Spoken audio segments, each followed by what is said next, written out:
ఓం నమస్కారం అండి. నేను శాస్త్రీయ మునగాల శాస్త్రీయ సనాతన సేనకు స్వాగతం, సుస్వాగతం. ఇవాళ ఆర్యన్ ద్రవిడియన్ థియరీ గురించి అసలు ఇది ఎంత మటుకు నిజమో, అసలు ఏమిటి దీని సంగతి, దీని గురించి మాట్లాడటానికి ఆ, శ్రీ శ్రీమాన్ కాశీలలిత్ గారిని పిలిచానండి. నమస్కారం సార్. నమస్కారం సార్. సార్ ఇప్పుడు ఈ అవును సార్. క- ఇప్పుడు ఈ ఆ, ఆర్యన్ ద్రవిడియన్ థియరీ అనేది నేను ఒక 4, 5 ఏళ్ల నుంచి వింటున్నాను. కాకపోతే ఏంటంటే దీని మీద లాట్ ఆఫ్ రీసెర్చ్ కానీ బోత్ ఆర్యన్ ద్రవిడ థియరీని ప్రూవ్ చేసేవాళ్ళు, ఆర్యన్ ద్రవిడ థియరీ రాంగ్ అని ప్రూవ్ చేసేవాళ్ళ మీద రెండింటి మీద రీసెర్చ్ చాలా ఏళ్ల నుంచి జరుగుతోంది. అండ్ చాలా థియరీస్ వచ్చాయి దీని మీద. ఆ, ఎస్ సార్. కొంతమంది ఏమోనో ఆరియన్స్ బయట నుంచి ఇక్కడికి వచ్చారని అంటున్నారు. ఓకే.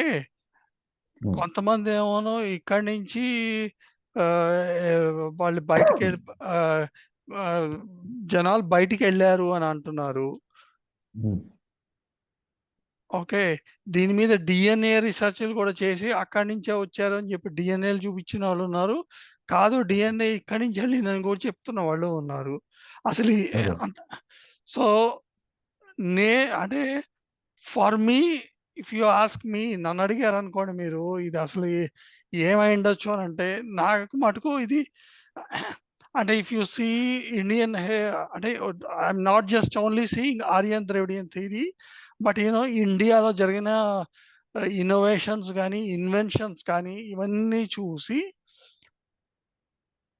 ఇది అంతా కూడాను ఫారినర్స్ వెస్టర్నర్స్ మన మీద రుద్దుతున్నారేమో అని నాకు అనిపిస్తోంది. లేదు, కరెక్టే. సో దీన్ని కొంచెం విశ్లేషించి దీన్ని అథెంటికేటివ్ గా మీరు ఏమన్నా చెప్పగలరా? నాకున్న నాలెడ్జ్ నేను షేర్ చేస్తాను సార్. Yes sir. అది అంటే మనం రీసెర్చ్ చేయలేదు కానీ కొన్ని బుక్స్ స్టడీ చేసాము. మనకున్న మెథడ్తో ఆలోచిస్తే మనకు అర్థమైపోయే సబ్జెక్ట్ నేను చెప్పగలను. Yes sir. యాక్చువల్ మీరు వెంకటేష్ చాగంటి గారు ఒక వీడియో చేశారు ఆర్యన్ థియరీ మీద విత్ అవును. Scientific proof. అదే అంటున్నాను. దాని మించి ఇంకేం లేదు. యా దానికి ఒక ఎగ్జాంపులే చెప్తాను. యా మన భూమి అంటే హిమాలయాస్ ఫస్ట్ పైకి వచ్చినాయి భూమి నుండి, అంటే సముద్రం నుండి, నీటి నుండి భూమి అనేది ఏర్పడ్డది అన్నప్పుడు మనకు ఈవెన్ సైంటిఫిక్ కూడా చెప్పారు. ఓకే.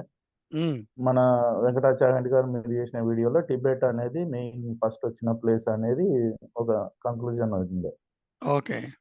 మీరు తీసుకుంటే భూటాన్ అని ఒక కంట్రీ ఉంటుంది టిబెట్ పక్కకి. Bhutan. Okay. Yeah Bhutan yeah భూమి ఉత్పన్నమైన ప్లేస్ అని దాని పేరు అసలు. యాక్చువల్ భూటాన్ భూమి ఉత్పన్నమైన ప్రదేశం అని. ఓ ఓకే. దాన్ని ఇక రాను రాను భూటాన్ అని అయిపోయింది. భూ ఉత్థానం దాని అసలు పేరు. భూ ఉత్థానం. ఓ ఓకే. భూ ఉద్దానం భూమి ఉద్భవించింది అనే దాని పేరు. ఓ ఓకే. ఓకే. భూమి ఇలా పైకి లేచినప్పుడు ఫస్ట్ వచ్చిన ప్లేస్ అది. ఓ ఓకే. ఓకే. నేను ఒక దగ్గర ఒక పుస్తకంలో కూడా చదివాను లాంగ్ బ్యాక్. ఇప్పుడు మన తిరుపతి ఉంది కదా, తిరుపతి వరకు సముద్రం ఉండేది. దాని తమిళ పేర్లు మీరు తిరుపతి, తిరుమల ఇవి తమిళ్లో కనుక చూస్తే వాటర్ ఉన్న ప్రదేశం అని దానికి అలా పేరు వచ్చిందని ఒక దాంట్లో చదివాను నేను. ఓకే. అయితే మన కాన్సెప్ట్ కూడా ఏంటంటే వరాహమూర్తి భూమిని పైకి లేపినప్పుడు మనకున్న దశావతారాల అర్థాలు అదే అన్న. అవును అవును. ఎన్టీ రామారావు సినిమాలు చూసి దేవుడు ఈ రకంగా ఉంటాడు, మనిషి ఆకారం అని మనం ఊహించుకొని కొన్ని అలాంటివి జరిగినాయి. కానీ ఫ్యాక్ట్ ఏంటి అంటే ఫస్ట్ జీవరాశి వాళ్ళ సైన్స్ చెప్తుంది, ఫస్ట్ జీవరాశి ఏదైతే పుట్టిందో అది మనకు దశావతారంలో మొదటి అవతారం. అవును. ఆ రకంగా మన వాళ్ళు సైంటిఫిక్ గా మనకు అర్థం కావడానికి అట్లా స్టోరీస్ గా చెప్పినారు. అది నాకున్న నాలెడ్జ్ లో నేను చెప్పగలిగేది. అయితే ఈ భూటాన్ అనేది మొదటి ఉత్పన్నమైన ప్లేస్, భూ ఉత్థానము. దాని భూటాన్ అయింది. భూటాన్ అని టిబెట్ ఇప్పుడు తర్వాత డివైడ్ అయినాయి. అయితే ఇప్పుడు వీళ్ళందరూ సైంటిఫిక్ ఏం చెప్తానంటే ఆఫ్రికన్సే మనము మొదటి జీవం అక్కడ నుండి వచ్చింది, ఆఫ్రికా నుండి వచ్చింది, అది ఇవన్నీ చెప్తారు. ఒకవేళ అదే అయితే మనం అగ్రికల్చర్లో మనం డెవలప్, వాళ్ళు ఇప్పుడు డెవలప్ అవుతున్నారు ఇన్నేళ్లకు. అవును. మళ్ళీ అది ఎలా సాధ్యమవుతుంది?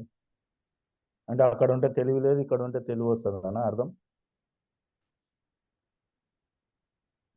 ఇది ఇప్పుడు ఏంటంటే ఆ, ఉమ్, మనల్ని కన్ఫ్యూజ్ చేయడము, ఇంకా ఉమ్, మనం మేల్కోకపోవడం. ఇప్పటికి కూడా చెప్తున్నాను, హిందూ ఇంకా కనుక మేల్కోకపోతే ముందు ముందు సంస్కృతం మాది అని వెస్టర్న్ కంట్రీస్ వాళ్ళు అంటారు, యోగా మాది అని వాళ్ళు అంటారు, మన పసుపు తులసి ఇవన్నీ వాళ్ళవి అని వాళ్ళు చెప్తారు. వినాల్సి వస్తుంది, మనం ఉండం ఆ టైంకి, కానీ మన జనరేషన్స్ దాన్ని ఫాలో అవుతారు. ఇప్పుడు ఇప్పుడు ఇవాళ ఆల్రెడీ ఇప్పుడు ఆల్రెడీ నేను నిన్న ఒక వీడియో చూశాను సార్. అందులో అతను అంటున్నమాట, ఫస్ట్ వేరే చోట ఎక్కడి నుంచో వచ్చింది, అక్కడి నుంచి ఇక్కడికి వచ్చి ఇక్కడ వీళ్ళు సంస్కృతం నేర్చుకున్నారు, అక్కడ ఇంకో వాళ్ళు మిడిల్ ఈస్ట్కి పోయి పర్షియన్ నేర్చుకున్నారు, వేరే చోటకి పోయి ఇంగ్లీష్ అదేంటి సార్ జూయిష్ ఇప్పుడు లాంగ్వేజ్ సైంటిఫిక్ నేను నేర్చుకున్నారు. చెప్తాను చూడండి. మనము మనదే వేదాస్తే తీసుకున్నాము. మనం వేదం కాలం ఏంటంటే ఋగ్వేదం 4000 సంవత్సరాల క్రితం క్రీస్తు పూర్వం అని మాట్లాడుకుంటున్నాం. ఎగ్జాక్ట్లీ. కరెక్టా? కానీ తమిళనాడులో రీసెంట్లీ ఒక ఎక్స్కవేషన్, మదురై దగ్గర జరిగిన రీసెంట్ ఎక్స్కవేషన్ 28,000 ఇయర్స్ బ్యాక్ దొరికింది. అవును, అవును, నేను చూశాను. సంస్కృత లిపి ఉంది. అవును, దాని ముందర ఇక ద్రవిడ అనేది ఎక్కడ ఉంది అప్పుడు? అవును, ద్రవిడ అనేది దక్షిణ ప్రాంతాన్ని ద్రవిడ అని ఒక మాట అన్నారు. అవును, ఆర్య అనేది సంస్కృత పదంగా జ్ఞానం ఉన్నవాడు అని ఒక మాట అన్నారు. అవును. అంటే ద్రవిడ్లో జ్ఞానం లేదని కాదు, ఎవరినైనా మనం ఇప్పుడు సార్ అని పిలుస్తాము, ఉమ్, ఎట్లా రెస్పెక్టివ్ వర్డ్ అలా. రావణాసుడు ఆయన మిస్సెస్ కూడా ఆర్య అనే పిలిచేది, అన్నాడు, అవును, అవును. ఆర్యపుత్ర అనే పిలిచేది. ఉమ్, రాముని సీత కూడా ఆర్యపుత్ర అనే పిలిచేది. అది రెస్పెక్టివ్ వర్డ్. అవును, దాన్ని ఓ చిన్న ఒక టాపిక్ ని తీసుకొని ఇంకోటి సార్, నా అభిప్రాయంలో ఎవ్వరు కూడా ఎక్సెప్ట్ ఋషిస్, అంటే ఋషులు చేసే సాధనతోటి ఏమైనా చూడగలుగుతారు భవిష్యత్తు, లేకపోతే గతం చూడగలుగుతారు కానీ మామూలు వాళ్ళు ఎంత చూసినా, సైన్స్ ప్రకారంగా ఎన్ని తవ్వకాలు చేసినా, ఇప్పుడు సైన్స్ ప్రకారంగా తవ్వకాలు వచ్చినప్పుడు 4000 సంవత్సరాల క్రితం వరకు దొరికింది, తర్వాత చూస్తుంటే 10,000 సంవత్సరాలు దొరికింది, తర్వాత చూస్తుంటే 28,000 సంవత్సరాలు దొరికింది. అట్లా ఎన్నని తవ్వకాలు చేసి ఎంత ఊహించగలుగుతాం మనం? మనకు అప్పుడు అందుబాటులో ఉన్నంత వరకే మనం చూడగలుగుతాం. అవును, ఇప్పుడు అవును, రీసెంట్ గా సౌదీ అరేబియాలో టెంపుల్ దొరికింది, అవును, సరస్వతి దేవి విగ్రహం, దుర్గామాత విగ్రహం దొరికినాయి. అంటే అవును. అక్కడ నుండి ఇక్కడ వచ్చారా, ఇక్కడ వాళ్ళు అక్కడ వెళ్ళారా? దీని మీద నాకు ఒక చెప్పిన ఒక చిన్న జీవం ఎలా పుట్టింది అని సైంటిఫిక్ గా ఒక క్వశ్చన్ అయింది సార్. ఉమ్, నేను చెప్తాను, నాకు ఒక గురువులు చెప్పిన మాట చెప్తున్నా. ఉమ్, ఎట్లా అంటే, ఇప్పుడు అందరు ఆడమ్ అండ్ ఎవ్ అంటే బైబిల్ కానీ మన ఖురాన్ కానీ ఏం చెప్తుందంటే, ఫస్ట్ ఒక మగవాడు ఒక ఆడది పుట్టింది, ఆడమ్ అండ్ ఎవ్ వాళ్ళ సంతానం అని చెప్తారు. అవును, దీని మీద ఎట్లయినా ఒక చర్చ అయిందంట. ఒక సైంటిస్ట్, ఫర్ ఎగ్జాంపుల్ వెంకటాచాగండి గారు లాంటి మీద ఒక ఉమ్, నాలుగోడో సైంటిస్ట్ చర్చ పెట్టాడంట. ఆ, ఇట్లా ఆడమ్ అండ్ ఎవ్ ఉన్నారు, ఉమ్, ఇట్లా వాళ్ళను మనందరం వాళ్ళ సంతానమే, అది ఇది అని. ఉమ్, అంటే ఆయన ప్రూవ్ చేస్తా అని చెప్పాడంటే జీవం ఎలా పుట్టిందో ఉమ్, అని ఒక కుండను తీసుకొని రమ్మని, కుండలో పెరిగేసి, ఉమ్, కుండకు ఒక గుడ్డను చుట్టేసి ఒక 10 రోజుల తర్వాత ఓపెన్ చేయమని. ఆ, ఓపెన్ చేస్తే నిండా పురుగులు ఉన్నాయి. ఆ, అయితే కుండ అనేది మన విశ్వం, ఓకే, పెరుగు అనేది జీవం, అవును, దాంట్లో పుట్టినవన్నీ జీవాలు, రైట్? అవును, అయితే అందులో ముందర ఏది పుట్టింది చెప్పడానికి రాదు. మొగది పుట్టి ఆడది పుట్టిందా, ఆడది పుట్టి మొగది పుట్టిందా అనేది లేదు. అంటే ఆ కంక్లూజన్ ఏంటి అంటే, ఉమ్, ఒకళ్ళు మగ ఒక ఆడది జీవం ద్వారా పుట్టారు అనేది జరగదు. ఉమ్. జీవం అనేది ఏర్పడ్డప్పుడు దాంట్లో జీవులు అనేవి పుట్టినప్పుడు, ఇప్పుడు ఆ పెరుగులోనే పురుగులు పుట్టినాయి. ఓకే, పెరుగులోనే పుట్టాయి పురుగులు. ఆ, ఆ, జీవంలో పుట్టినాయి జీవాలు. అవును, ఓకే, ఇప్పుడు మన విశ్వం ఉంది, మనం విశ్వంలో మనందరం జీవిస్తున్నాం. మన అవును, చుట్టూ ఆక్సిజన్ ఉన్నంత వరకు మనం పుట్టే ఉంటాం. అవును, ఓకే, ప్రాణవాయువు ఉన్నంత వరకు మనం పుట్టి ఉంటాం. ఇలా ఫస్ట్ ఏది పుట్టిందని చెప్పడానికి ఎలా రాదు, ఆ, అలాగే విశ్వం పుట్టినప్పుడు ఏది ఫస్ట్ పుట్టిందని లేదు. అయితే పుట్టంగానే ఒక పురుగు చనిపోయి ఉంటుంది, ఉమ్, ఒక పురుగు చివరి వరకు ఉండి ఉంటుంది, కొండ పైకి ఎక్కి బయటకు రావడానికి కూడా ట్రై చేసి ఉంటుంది. అవును, ఓకే, అది ఎలా సాధ్యం? ఒకటేసారి పుట్టినప్పుడు అన్ని ఒకటేసారి కావాలి కదా. అవును. మన కర్మ సిద్ధాంతం అక్కడ ఉంది. బాగా చెప్పారు సార్, చాలా బాగా చెప్పారు. ఈ ఎన్ని థియరీలు తెచ్చుకొచ్చినా ఇట్లాంటి వాటికి వీళ్ళు సమాధానాలు చెప్తే గానీ అయితే మళ్ళీ ఆ కుండ పెట్టి ఆ జీవాన్ని పుట్టించిన వాడు దేవుడు. అవును. విశ్వాన్ని అంతా ఏర్పరిచిన వాడు దేవుడు. అందుకే అన్ని సిస్టమేటిక్ జరుగుతున్నాయి, టైం ప్రకారంగా జరుగుతున్నాయి. అవును. అవును. ఈ రకంగా దేవుడు లేడు అనే దానికి సమాధానం ఉంది, జీవం ఎలా పుట్టింది అనే దానికి సమాధానం ఉంది. అవును. అయితే ఇందులో భూమి అనేది మనము విశ్వం మొత్తంలో చూస్తే ఒక ఇసుక రేణువులలో, ఇసుక కుప్పలో ఒక ఇసుక రేణువు, అత్యంత చిన్న రేణువు అంతా మన భూమి. ఎగ్జాక్ట్లీ. ఎగ్జాక్ట్లీ. ఈ భూమి మీద ప్రాణము మనల్ని దించింది దేవుడు అని మనం నమ్మినప్పుడు, అందులో ఒకళ్ళు ఫస్ట్ ఒక మగవాళ్ళు పుట్టారు, వాళ్ళిద్దరు ఎక్కడి నుండో నడుచుకుంటూ వచ్చి యాపిల్ తిన్నారు, యాపిల్ తిన్న తర్వాత వాళ్ళకి పుట్టినలు పుట్టారు. ఈ కథలు వీటన్నిటికీ సొల్యూషన్ మన వేదమే ఇవ్వగలుగుతుంది. అవును. అవును. వేదాన్ని నమ్మి వేదాన్ని కరెక్ట్ అర్థం చేసుకొని కరెక్ట్ పాయింట్ టు పాయింట్ వెళ్తే వేదం ఇవ్వగలుగుతుంది తప్ప ఇంకొకరు ఇవ్వలేరు. అవును. అవును. అయితే దురదృష్టం ఏంటంటే మన భారతీయులం అయ్యండి మనము సంస్కృతాన్ని వదులుకోవడము, సంస్కృతం నుండి ఇప్పుడు మనం మన సంస్కృతిని కూడా పోగొట్టుకునే పరిస్థితిలో దిగజారడము, దీనివల్ల మనకి కన్ఫ్యూజన్స్ వచ్చి ఈజీ కన్వర్షన్ అయిపోతుంది. చాలా ఈజీ సార్. ఇప్పుడు చూడండి, పేరు మార్చుకోవాలంటే పెద్ద ప్రొసీజర్, అవును. కోర్టులో చేయాలి, పేపర్ నోటిఫికేషన్ వేయాలి, అన్నీ వేయాలి. ఉమ్. మతం మారడానికి పెద్ద పని ఏం లేదు, అవును. అవును. సింపుల్ పేరు మార్చుకోవడమే, ఫారిన్ వాడు పేరు పెట్టుకోవడమే, విదేశీల పేరు ఐన్స్టీన్, ఆల్బర్ట్, రాబర్ట్, కానీ దానికి కూడా బాప్టిజం అవి తీసుకోవాలి కదా సార్. ఏమో సార్ ద్రాక్షరసం తాగుతాయి, దాని పెద్ద పని ఏం లేదు సార్. ద్రాక్షరసం తాగితే అయిపోయా బాప్టిజం. నేను అందుకే గ్రేప్ జ్యూస్ ఎప్పుడు తాగండి. గ్రేప్ జ్యూస్ తాగుతూ ఏరా పెట్రోల్ అయిపోయామేమో అనిపిస్తుంది, అనుమానం వేస్తుంది. అది ఏంటంటే సింపుల్ గా మనము ఎదుర్కోవట్లేదు, అవతల వాళ్ళు ఇచ్చే కామెంట్లని ఎదుర్కోవట్లేదు. ఇప్పుడు ఈ మధ్య మన మన తెలుగు వాళ్ళు కొంతమంది ఈ మధ్య హిందుత్వం మీద భరత వర్ష, నాకు ఆ పేర్లు గుర్తుండవు, అది ప్రాబ్లం అని ఛానల్స్, ధర్మరక్షణ సమితి, ఇట్లా కొంతమంది మీరు సబ్జెక్ట్ మీరు ఫైటింగ్ వీళ్ళు చేస్తున్నారు గ్రౌండ్లలో. అవును. అయితే ధర్మ ఇది మార్గం ఇది ధర్మ సరిపోదు మార్గం సార్. వాళ్ళు ధర్మ ధర్మ మార్గం మార్గము, ఇట్లాంటివి శివశక్తి ఒకటి, వీళ్ళు హిందూ జనశక్తి ఒకటి. ఒక్కొక్కరు ఒకటి. అయితే యాక్చువల్ ఏంటంటే దీన్ని ఇంకా స్ట్రాంగ్ ఎదుర్కొనేటానికి ఒక ప్లాన్ చేయొచ్చు సార్.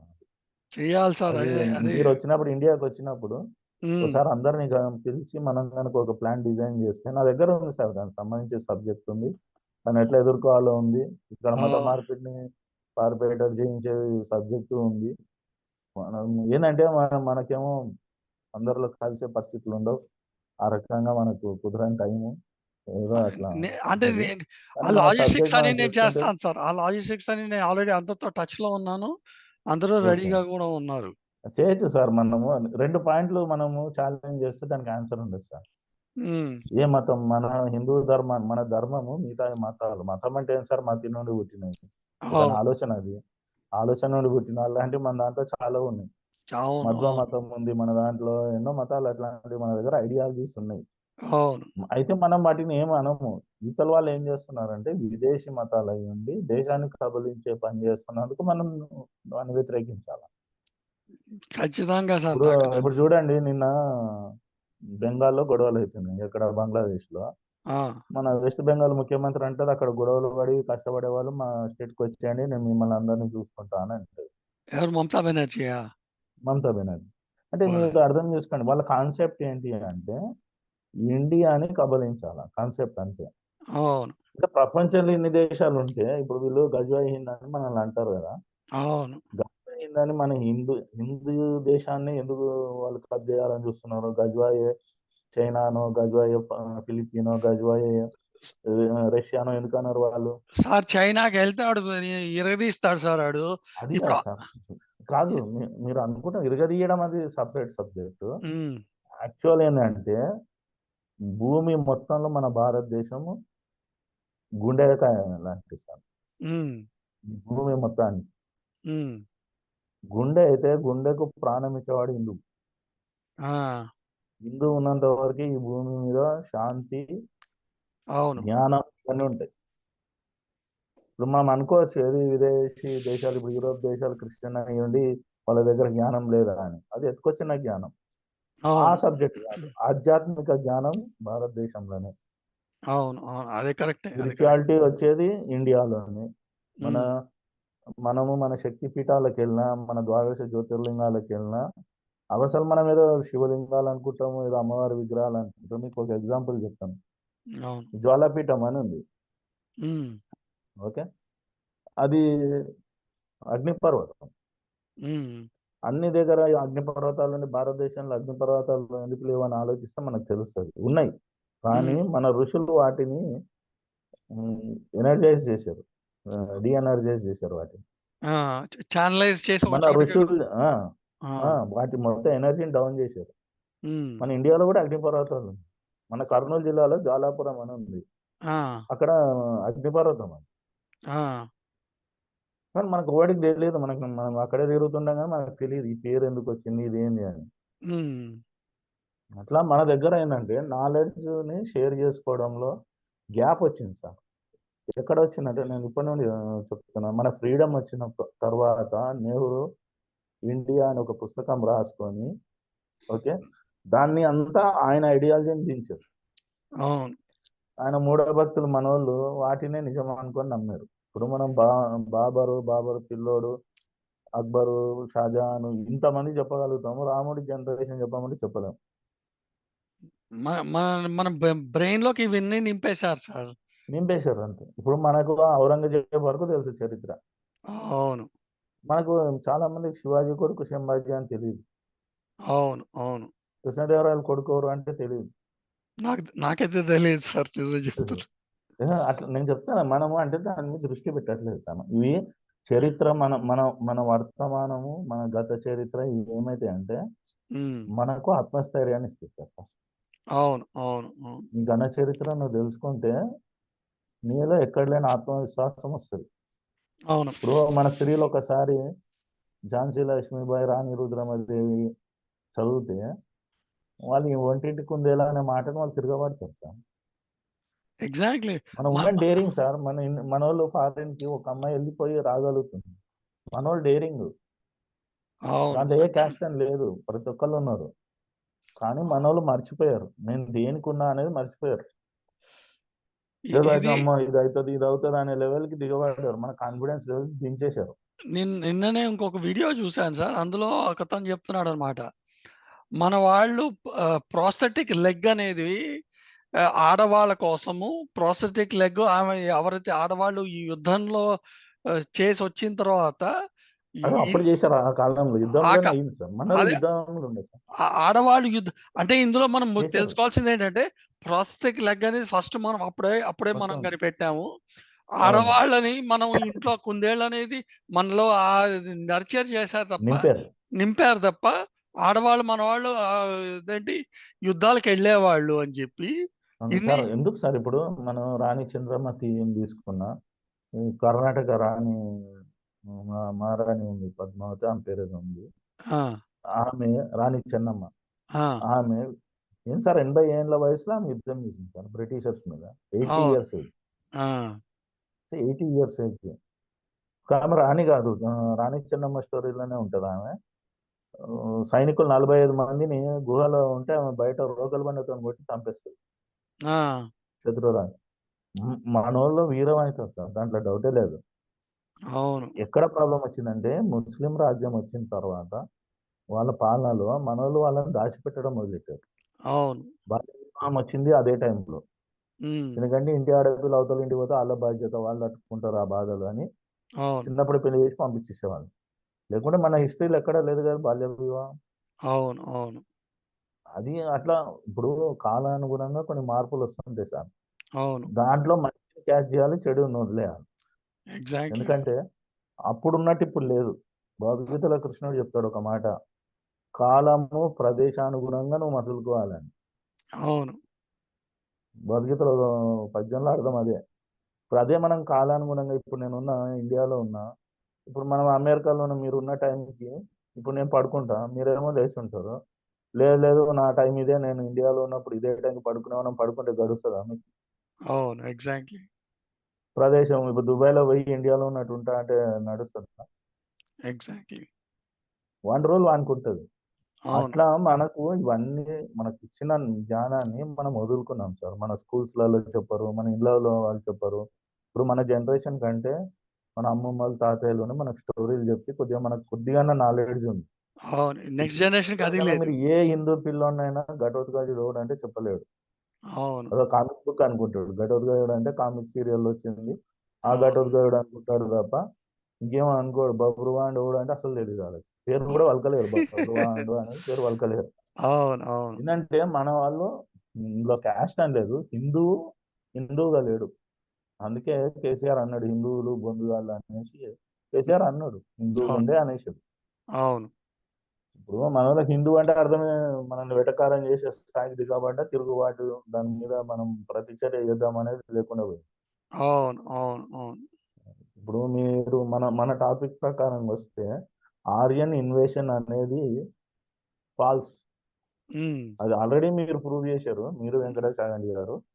చాలా మ అయినా అది మళ్ళీ రీసెంట్ సర్వేస్ ప్రకారంగా కూడా వీళ్ళు 6000 సంవత్సరాల తవ్వకాలు తీస్తే సార్ మన రీసెంట్గా ఐర్లాండ్లో కూడా మన విగ్రహాలు దొరికాయి సార్.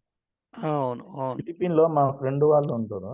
హ్మ్. సెబు ఏరియాలో హ్మ్. వినాయకుడి విగ్రహం దొరికింది 14,000 సంవత్సరాలు ఫిలిపిన్. అది ఐలాండ్ మళ్ళీ. ఇప్పుడు చూస్తే ఐలాండ్ సెబు అనేది ఒక ఐలాండ్. అంటే ఇన్ని ఆ ఐలాండ్‌కి ఎక్కడుంది హిందూ ధర్మం? ఇప్పుడు ఈ కెన్యాలో వాటర్ వల్ల భూమి విడిపోతుంది సార్. కెన్యాలో ఒక దగ్గర. ఎగ్జాక్ట్‌లీ. ఇలాంటివి జరిగింటాయి. ఎగ్జాక్ట్‌లీ అదే అనబోతున్నా నేను. ఆ!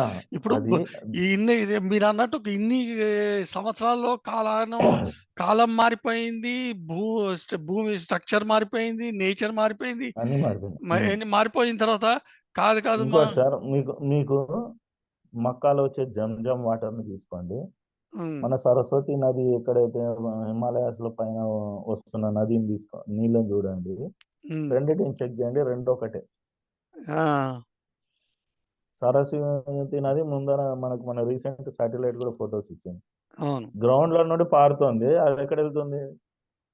అరబ్‌లో తేలింది ఎక్కడ? వాటరు. మక్కాలో. అబ్బో! ఆ! వాళ్ళే దాన్ని ఇప్పుడు జంజం వాటర్ అంటున్నారు. పుణ్యమైన నీళ్ళు అని చెప్పి ఆ నీళ్ళని తెచ్చుకుంటారు. ఓహ్! మీకు అదే ప్రూఫ్ మక్కాలో ఉన్న శివలింగం అనడానికి హ్మ్. దానికి ఉన్న లింక్ అన్నీ ఉన్నాయి. ఇప్పుడు రీసెంట్‌గా ఒక మా ముస్లిం ఆయన ఒకాయన వాళ్ళ గురువు చెప్తున్నాడు. "ఆడున్న శివలింగమే బాబు మేము పూజ చేస్తూనే ఉన్నాము" ఆ! అనేసి. ఇప్పుడు ఫస్ట్ నేనొకటి సార్ ఇప్పుడు సమాజంలో జరుగుతుంది అంటే విద్వేషం. ఒకరినొకరు చూసుకొని అసహించుకోవడం. కులాల పరంగా, మతాల పరంగా అవును. ఆఖరికి మనిషిని చూసి మనిషి అసహించుకునే పరిస్థితికి దిగజారిపోయారు. అవును. అవును. మనుషుల ప్రేమ అనేది చచ్చిపోయింది. అవును. దీన్ని ఫస్ట్ జనరేట్ చేసే సబ్జెక్ట్ అనేది రేస్ కావాలి సార్. ఒక మానవుడు ఎవడైనా ఒకడొచ్చి అవును. అన్నిటి పరంగా మనుషుల్ని కలపడం అనే ఒక సబ్జెక్ట్ రావాలి. అవును. ఇప్పుడు అవును. గౌతమ్ తీసి ఇప్పుడు ఆర్యుడు అక్కడి నుండి వచ్చాడు అనుకున్నాను సార్ ఫర్ ఎగ్జాంపుల్. హ్మ్. సమాజానికి ఇప్పుడు ఏం ఉపయోగం అది? ఎగ్జాక్ట్‌లీ. ఎగ్జాక్ట్‌లీ. ఎందుకు హిందువుని వీక్ చేయడానికి కల్పిస్తున్న కథలు కదా! అవును. దానివల్ల హిందూ మోరల్లీ వీక్ అయిపోయి వాడు ఆ మతము, ఈ మతం, ఎడారి మతాన్ని పట్టుకోవాలని చెప్పే స్టోరీ కదా! అవును. అదే అయితే హరప్పాలో దొరికిన విగ్రహము మంచిగా జంజం వేసుకొని, శిఖ పెట్టుకొని ఉంది. అవును. సరే అక్కడ ఏది మనకు హరప్పాలో దొరికింది, మెసొపొటేమియాలో దొరికింది అనేసి అనుకుంటే, మన రీసెంట్‌గా తమిళనాడులో 26,000 సంవత్సరాల క్రితంది నగరమే దొరికింది. అవును. అన్నీ చూస్తే ఆ గ్రంథాలు ఉన్నాయి, అన్నీ ఉన్నాయి. డ్రైనేజ్ సిస్టమ్ ఉంది, అన్నీ ఉన్నాయి. ఈళ్ళు చెప్పేది మళ్ళీ ఎట్లా హాస్యాస్పదంగా ఉందంటే, అక్కడున్నప్పుడేమోనో వాడు ఏమి అసలు నోమాడ్ లాగా ఉండి, ఇక్కడికొచ్చిన తర్వాత ఇలా జంధ్యం పెడతారు. పెట్టుకొని పూజ చేసుకుంటూ చాలా జాగ్రత్తగా ఉన్నాడు. ఇది వినటానికి ఎట్లా ఉంది? ఇక్కడి నుంచి అన్నీ వెళ్ళి అక్కడ అన్నీ మర్చిపోయాడంటే ఈజీనా అది? కాదు అక్కడ అన్నీ సార్ అక్కడే మర్చిపోలేదు సార్. సార్ ఇప్పుడు ఒక మాట చెప్తా. ఇప్పుడు మనమే ఉన్నాము. మనం మర్చిపోలేదు. పోగొట్టుకుంటున్నాం. పొ ఎగ్జాక్ట్‌లీ. ఎగ్జాక్ట్‌లీ. పాలన పరంగా పోగొట్టుకుంటున్నాం. అట్లా పోగొట్టుకొని ఉంటారు. ఒక ఏదో ఒక రాజు వచ్చాడు సార్ ఓ తిక్కోడు. వచ్చేసి ఇప్పుడు మనమే ఉన్నాం. మన ఆంధ్రాలో అమరావతి నగరం హ్మ్. అమరావతి కాదు వైజాగ్ అని ఒక మేధావి అన్నాడు. అవును. అట్లా ఇక్కడోడు అక్కడ తీసుకుపోవడం, అక్కడోడు ఇక్కడ తీసుకుపోవడం ఈ మార్పులు చేసినోడు జనాలు వచ్చారు. తుగ్లక్ అవును. టైంలో జరిగింది అట్లా. అవును. అట్లాంటివి జరిగింటాయి చరిత్రలో. ఎంతో మంది మేధావులు ఉన్నాయంటే మూర్ఖులు కూడా చక్కదు చాలా మంది అవును. ఉన్నారు. దానికి ఏం ప్రాబ్లం లేదు. అవును. యాక్చువల్ ఏంటంటే సార్, ఆఫ్రికన్ కల్చర్ నేను చాలా చూసాను. ఆఫ్రికా కంట్రీస్ తిరిగాను, ఉన్నాను, నాకు గ్రౌండ్ లెవెల్ తెలుసు. హ్మ్. ఆఫ్రికాలో వాళ్ళు తినే ఆహారము, మనం తినే విలేజ్ టైంలో మనం తినే ఆహారం ఒకటే సార్. రాగి సంగటి మనకుంది, వాళ్ళకుంది. జొన్న సంగటి మనకుంది, వాళ్ళకుంది. హ్మ్. మనం జొన్నలు ఎలా వేస్తాం, ఆడిస్తాం. వాడి వాళ్ళకి కూడా రోకల్లో కొట్టుకొని దంచుకొని తీసుకొని తింటారు వాళ్ళు. ఓకే. ఆ! ఆ! అయితే ఫుడ్ హ్యాబిట్ పురాతన కాలం నుండి మనది వాళ్ళది జీన్స్ ప్రకారం ఉన్నప్పుడు, హ్మ్. మళ్ళీ వాడు నాన్ వెజ్ లో ఎందుకున్నాడు, హ్మ్. మనం ఎందుకు ఎడ్యుకేట్ అయిపోయి నాన్ వెజ్ వదిలేసినాం? అంటే ఎడ్యుకేట్ ఎగ్జాక్ట్. అంటే యాహ్! మన దగ్గర కల్చర్ లో ఇది వరకు కల్చరు మనకి తెలుసు దీని దాంట్లో మీద ఉన్న డ్రాబ్యాక్స్ ఏంటి అని జెప్పి. సార్, దాని మీద మన ఈయన చాణక్య నీతి అని ఒక పుస్తకంలో ఆ! రాసి ఉంది. వెజ్ ఎందుకు తినాలి, నాన్ వెజ్ ఎందుకు తినకూడదు. హ్మ్. ఒకటే ఒక వర్డ్, సింపుల్ గా అది ఒకటే. అది అసలు స్ప్రెడ్ అయితే జనాలకు అర్థమవుతుంది సార్. అది హ్మ్. వెజ్ ఏమో పంచధాతువులు ఉన్న భూమి నుండి వస్తుంది సార్. ఎగ్జాక్ట్‌లీ. అవునవునవును. నాన్ వెజ్ ఏమో ఒక జంతువు ఇంకో జంతువుతో కలిసినప్పుడు వీర్యం ద్వారా పుట్టేది, ప్రొడ్యూస్. అవును. అయితే జెనెటిక్స్ చేంజెస్ ఎక్కడైతాయి? ఆ తినే ఆహారంతో వస్తాయి. జెనెటిక్స్, అవును. ఫుడ్ హ్యాబిట్స్ తోటి మార్పులు చెందుతాయి. అవును. ఇప్పుడు ఇదేమో పంచధాతువులతో వచ్చింది భూమి నుండి. దానికి వచ్చే ఆకుకు ఆక్సిజన్ రావడము, దాంట్లో మినరల్ రావడం అన్నీ ఉన్నాయి. అవును. కానీ ఈ వెస్టర్నర్స్, బ్రిటిష్ వాడు వచ్చిన తర్వాత, అంతకుముందు ముస్లిం రాజులు వచ్చిన తర్వాత, ముస్లిం రాజులు ఎప్పుడు ఫోర్స్ చేయలే మనల్ని నాన్ వెజ్ తినండి అది ఇది అని. వాడు ఎప్పుడు ఫోర్స్ చేయలే. అవును. ఈ బ్రిటిష్ రాజ్యం వచ్చిన తర్వాత వాడు సైనికుల చుట్టూ వాళ్ళకి ఆవు మాంసం పెట్టడం దగ్గరికి స్టార్ట్ చేసేవాడు. అవును. ప్లస్ ఈ జీవబాధ చేయడానికి వాడు ఈ ముస్లింలకు ఇచ్చాడు. అసలు ఆవు, గోమాత యొక్క పంచాయతీ పెట్టింది బ్రిటిష్ వాడు. అవునవునవును. వాడి సైనికులు తినడానికి అనేమో వాడికి ఆవులను పోయాడు. పోస్తే జనాలు తిరగబడతారని వాడు తెలివిగా ఏం చేశాడంటే, కబీలాలేమో ముస్లింలకు ఇచ్చి హిందువులకు చెప్పాడు, చూడాడు మీ ఆవుల్ని కోస్తున్నాడు అని. అండ్ ఇదిగా ఇట్లా మారినోళ్ళందరికీనేమో దైవికంగా షిరిడి సాయిబాబా లాంటి వాళ్ళని తీసుకొచ్చి అది వాళ్ళ చేత అది సార్, సార్ అది ఇప్పటికే రెండు ఉన్నాయి సార్.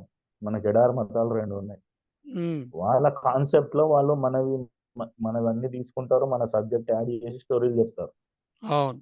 ఇప్పుడు మీరు బైబిల్ తీసుకుంటే, మన హ్మ్. ఇండియా తగ్గట్టు స్టోరీ బైబిల్ ఉంటుంది, కొరియాకి వెళ్తే కొరియాకి తగ్గట్టు స్టోరీ ఉంటుంది బైబిల్. అవును.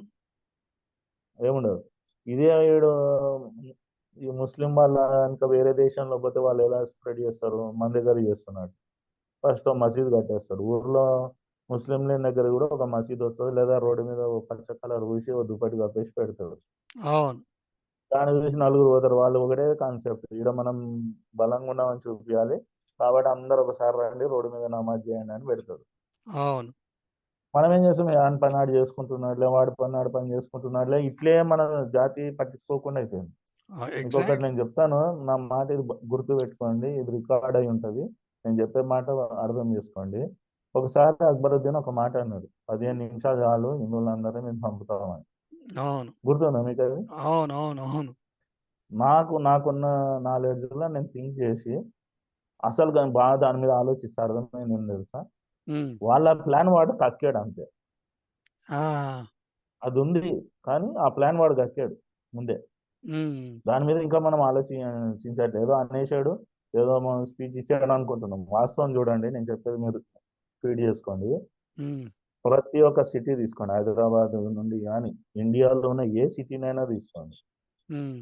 ప్రతి సిటీకి నలుగు మూలల ఒక్కొక్క అడ్డా వాళ్ళు పెట్టుకొని ఉన్నారు. హ్మ్. ఫర్ ఎగ్జాంపుల్ ఇప్పుడు హైదరాబాద్ తీసుకున్నారు అనుకోండి, హైదరాబాద్ నుండి మీరు బెంగళూరు హైవేలో పోతే షాద్నగర్ ఏరియాలో పాతుకొని ఉన్నాయి కొన్ని పెద్దవి మదర్సాలు అని చెప్పి అట్లా సెటప్ ఉంటుంది. అవును. మళ్ళీ మీరు శ్రీ మన నాగార్జున సాగర్ రోడ్లో వెళ్తే అక్కడ ఉంటుంది. మళ్ళీ మీరు విజయవాడ హైవే వెళ్తే నార్కెట్పల్లి ఆ బెల్ట్లో ఉంటుంది. అట్లా ప్రతి సిటీకి మళ్ళీ మీరు ఆ తీసుకున్న దానికి మళ్ళీ దానికి 40-50 కిలోమీటర్ల చుట్టూతో వాళ్ళు మదర్సాలు పెట్టుకోవడం, అట్లా ఒక కాన్సెప్ట్ పెట్టుకొని ఉన్నారు. ఏ సిటీనైనా తీసుకోండి. ఆ! ఇప్పుడు మెక్కాలి చెప్పినట్టు మన ఇండియాలో ఏ సిటీ నుండి ఎటైనా 200 కిలోమీటర్లు పోతే కొత్త కల్చర్ ఉంటుంది, కొత్త ఫుడ్ హ్యాబిట్స్ ఉంటాయి అని ఎట్లయితే మెక్కాలే రాశాడో, ఆ, అట్లా ఇప్పుడు మీరు ఏ సిటీకైనా 50 కిలోమీటర్ల దూరంలో ఏ రూట్లో అయినా పోండి వాళ్ళ మదర్సాలు ఉంటాయి. అయ్యా, ఇప్పుడు మీరు తీసుకోండి సార్, మహబూబ్నగర్ జిల్లాలో మీరు హైదరాబాద్ నుండి రాయచూర్ వెళ్ళే రోడ్లో ఒక ఊరు ఉంటుంది. ఆ ఊర్లో ఒకసారి ఒక మదర్సా మీద రైడ్ చేస్తే లోపల 150 ఆవుల్ని చంపుతున్నాయి.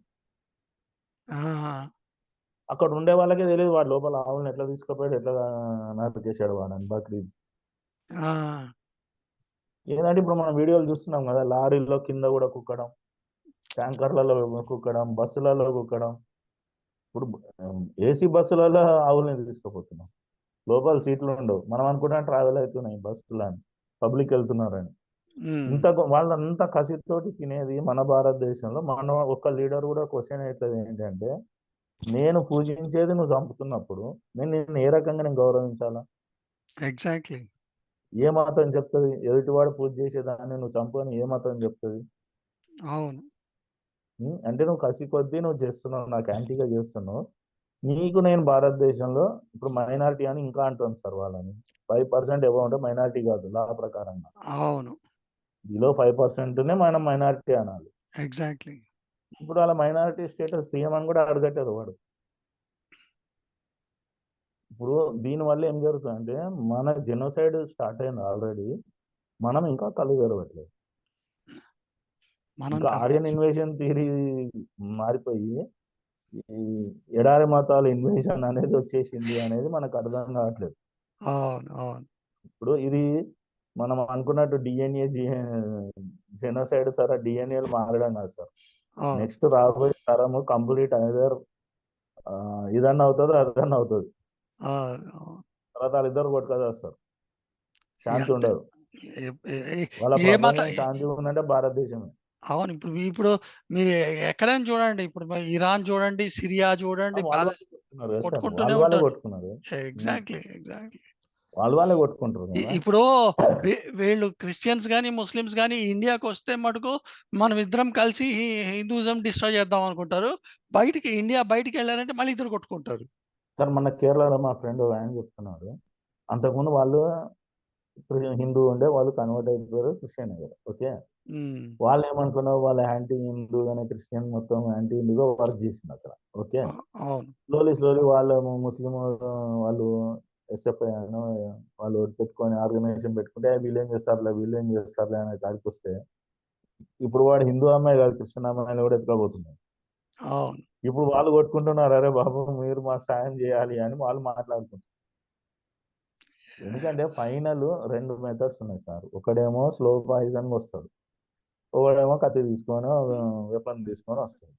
ఇద్దరు మన దగ్గర ఇద్దరు చేసేది మన ఒకటే. దగ్గర రెండింటికి విరుద్ధులు. మన దగ్గర మన వాళ్ళు మారారు, పక్కింటోడు మారడం మనం ఏం చేయలేకపోతున్నాం సార్. మా ఇంటి దగ్గర ఒక పని ఆమె ఉంది, మారింది, మనం ఏం చేయగలుగుతాం దాన్ని ఆపడానికి? ఆమె కూర్చోబెడితే నా నమ్మకం ఉంది అంటుంది. ఇంత నేను చెప్పినట్టు పేరు మార్చడం కష్టం కానీ మతం మారడం సింపుల్ అయిపోయింది సింపుల్. భారతదేశం. అవును. అవును. మీరు ఇప్పుడు పేరు మార్చుకోవాలంటే అఫిడవిట్ ఇవ్వాలి, కోర్టులో నోటిఫికేషన్ ఇవ్వాలి, ఎంఆర్ఓ ఆఫీస్లో ఇన్ని తతంగాలు ఉంటాయి. అవును. ఇప్పుడు నా పాస్పోర్ట్లో పేరు ఒక స్పెల్లింగ్ మిస్టేక్ మార్చుకోవాలంటే పెద్ద ప్రాసెస్ ఉన్నది. అవును. అవును. అదే మీరు మతం మారడం ఎంతసేపు సార్? చర్చికి పోయి ఆడ ఓడు అథెంటికేషన్ లేదు, ఏ ఏ నాలెడ్జ్ తోటి వాడు పాస్టర్ అయినాడు అనేది అథెంటికేషన్ లేదు. అతను వచ్చేసి దేవుడు అయ్యా, కనిపిస్తున్నాడు, దయ్యాలు ఉన్నాయి నీలో, దయ్యాలను తీసేస్తున్నా అంటాడు, వాడోడ ఊగి కింద అట్ట కాదు. పడిపోతాడు, వాడు జన్మ పూర్వం అయిపోయింది. వాడు పూర్వం పక్కా హిందూ అయ్యిండి చాలా మర్డర్లు రేపులు చేసి ఆ అదే. అసలు దొంగతనాలు చేసిన వాడు ఇప్పుడు సడన్ గా ప్రభు మార్గంలోకి విశ్వాసం వచ్చి ఆ ప్రభు ఆయన ఉంది కరుణించి సార్ చేస్తే మన దాంట్లో కూడా అట్లాంటివి చేసిన వాళ్ళు పీఠాధిపతులు అని చెప్పుకొని తిరుగుతున్నారు, మీకు తెలుసలేదా? ఇట్లాంటి వాళ్ళని పీట చెప్తారు. తీసుకోవడం అదే ఇట్లాంటి వాళ్ళ గురించి నేను చెప్తారు సార్, కానీ అట్లాంటి వాళ్ళ గురించి చెప్పరు. మన హిందూ ధర్మం ఎక్కడ తప్పిందంటే, ఎప్పుడైతే శంకరాచార్య గారు ఇచ్చిన పీఠాధిపతులను వదిలేసి ఆ, ఎవడు పడితే వాడు పీఠం కొనుక్కొని కూర్చున్న వాడే పీఠాధిపతి అనుకొని గురువు అనుకొని వాళ్ళ ఇంకా తిరుగుతున్నారో, yes, అప్పుడే హిందూ ధర్మం దెబ్బతినడం మొదలైంది. అసలు పీఠాధిపతులు ధర్మ ప్రచారం అనేది వాళ్ళ దగ్గర జరగడం లేదు. జరగటం లేదు. అదొక ఏ దరిద్రం. పీఠాధిపతిని తీసుకున్నా ధర్మ ప్రచారం చేయట్లేదు. దాని మీద కామెంట్ చేయరు. ఎవరో ఎగ్జాక్ట్లీ. మనలాంటి వాడిపై నాలెడ్జ్ ఇచ్చి స్వామీజీ నేను మీ శిష్యుని ఇట్లాంటిది ఎదుర్కోవడానికి ఏమైనా చెప్పు అంటే ఏమి చెయ్యరు. ఇప్పుడు మొన్న ఒక పీఠాధిపతి అయితే అనకూడదు, ఆయన కులం పేరు మీద మాట్లాడుతున్నాడు సార్. ఒక పీఠాధిపతికి మంచిదేనా అది? అవును. ఒక పీఠాధిపతి నేను బ్రాహ్మణ్ కమ్యూనిటీకి చేస్తా అనేది అనడం మంచిదేనా? అంటే ఎగ్జాక్ట్లీ. ఆయనకు కూడా కమ్యూనిటీ అనే దాని అర్థం తెలియకుండా పోయింది. వీళ్ళకి సార్ ఇప్పుడు మీ వర్ణానికి ఇంట్లో పూజ అయితే వీళ్ళకి సార్ మీ ఇంట్లో వర్ణానికి పూజ అయింది, చెప్పండి. అది మీ ఇంట్లో పూజ అయింది, మా ఇంట్లో పూజ అయింది, మనం ఏమని పిలుస్తాం? బ్రాహ్మణ్ విలువలేదని అంటాం కదా. అవును. భోజనాలు చేయాలంటే బ్రాహ్మణుడు తిన్నాక తినాలంటాం కదా. అవును. బ్రాహ్మణ్ అనేది ఒక డ్యూటీ అనేది మర్చిపోయి పీఠాధిపతి కూడా అలా చెప్పే పరిస్థితికి వచ్చేసాం. ఎగ్జాక్ట్లీ. ఇంకా దీన్ని ఎవరికి మనం మార్చడానికి, ఎవరికి చెప్పడానికి వస్తుంది? అసలు హిందూ ధర్మాన్ని మళ్ళీ సిస్టమేటిక్ చేయాలి అంటే ఇప్పుడు మీరు వెంకటాచార్య గారు లాంటి వాళ్ళు ఒకసారి ఒక మీటింగ్ ఆర్గనైజ్ చేయాలి. ఒక మీటింగ్ ఆర్గనైజ్ చేసి అసలు మన హిందూ ధర్మం ఎక్కడి నుండి దారి తప్పింది అనేది ఒక చర్చ స్టార్ట్ అయితే ఆ దారి తప్పిన దాని నుండి మళ్ళీ సక్రమమైన మార్గం క్రియేట్ చేయడానికి సాధ్యమవుతుంది. నేను చాగంటి అది గారితో చెయ్యనంత వరకు ఏం జరుగుతుంది అంటే మన గుళ్ళ మీద గవర్నమెంట్ పెత్తనం జరుగుతుంది. మనలో ఒక్కొక్క కమ్యూనిటీ స్లోగా డెడ్ అయిపోతా ఉంటుంది. ఇప్పుడు టార్గెటెడ్ బ్రాహ్మణ్ వాడు పోతాడు, నెక్స్ట్ వైశ్య కమ్యూనిటీ అవుతుంది, వాడు పోతాడు, తర్వాత మిగతా వాళ్ళందరూ కొట్టుకోగలరు. నేను ఒక పని చేస్తాను. అయితే నేను చాగంటి గారితో ఒక మీటింగ్ పెడతాను. మనం కలిసిన తర్వాత మాట్లాడి దీని గురించి ఒక కార్యాచరణ పెట్టి మనం అదే మనం దుబాయ్లో కలుద్దాం అనుకున్నాం కదా సార్. మోస్ట్లీ నెక్స్ట్ వీక్ ఉంటుంది. మనం కలిసినప్పుడు ఫస్ట్ మనం అక్కడ ఉండి లైవ్ లో డైరెక్ట్ కాన్సెప్ట్ పెడదాము. పెట్టి నేను ఇప్పుడు ఇండియా మొత్తంలో ఉన్న ఆర్గనైజేషన్స్ కలిపి మనం ఆర్గనైజ్ చేయొచ్చు సార్. సార్ ఒక్కసారి మన చాగంటి గారికి ఉన్న నాలెడ్జ్ అట్లాంటి వాళ్ళు శాస్త్రి గారు అని ఉన్నారు, శాస్త్రి అని సార్ని, ఇద్దరు ముగ్గురు దర్శనం శర్మ గారిని, నాకు తెలిసిన ఒక 4-5 ఉన్నారు. అంటే నాకు పాత పరిచయము, నేను ఎక్కువ టచ్ లో లేని వాళ్ళతోటి. ఒకసారి మనం కూర్చొని, ఆయన చౌదరి గారు అని ఒక ఆయన ఉన్నారు, ఏజ్డ్ పర్సన్, త్రిపురనేని హనుమాన్ చౌదరి గారు, వీళ్ళందరిని ఒకసారి కూర్చోబెట్టి మనం ఒక సబ్జెక్ట్ డిజైన్ చేయాలి. ఏంటి అంటే హిందూ ధర్మం ఎక్కడ ఏ స్థితి నుండి దారి తప్పింది, మళ్ళీ దాన్ని సక్రమమైన మార్గం ఏం చేయాలా, దీని మీద మనం ఒక డిబేట్ చేసుకుంటే ఒక ఐడియా వస్తుంది. దాంట్లో అందరినీ కలుపుకొని కనుక చేస్తే మన హిందూ ధర్మం మళ్ళీ నిలబడుతుంది. ఇది చేయడానికి వనరులు కానీ అవన్నీ ఏర్పాట్లు అవుతాయి. కానీ మనం ఫస్ట్ మనం ఏ మార్గంలో పోతున్నామో అనేది మనము డిసైడ్ కాకపోతే, అర్థం చేసుకోకపోతే ఇంకా దీన్ని మార్చలేము. ఆ రోజు అందరికి తెలుస్తుంది సార్, ఆర్యుడు ఓడు రాలేదు, వెళ్ళినోడు వచ్చినోడు మనోడే అనేది అర్థమవుతుంది. ఆ కాన్సెప్ట్ మనం చేద్దాం. అది దాని మీద మంచి జనాలకు కూడా అర్థమవుతుంది సార్. ఇంకొకటి మనం ఒకసారి ఓపెన్ ఛాలెంజ్ చేద్దాం. అవన్నీ కూడా మాట్లాడదాం సార్. మనం అప్పుడే ఈ చర్చ్ ఫాదర్లు, ఈ మౌలానాలు కాదు సార్, ఇంటర్నేషనల్లీ ఛాలెంజ్ యాక్సెప్ట్ చేద్దాము.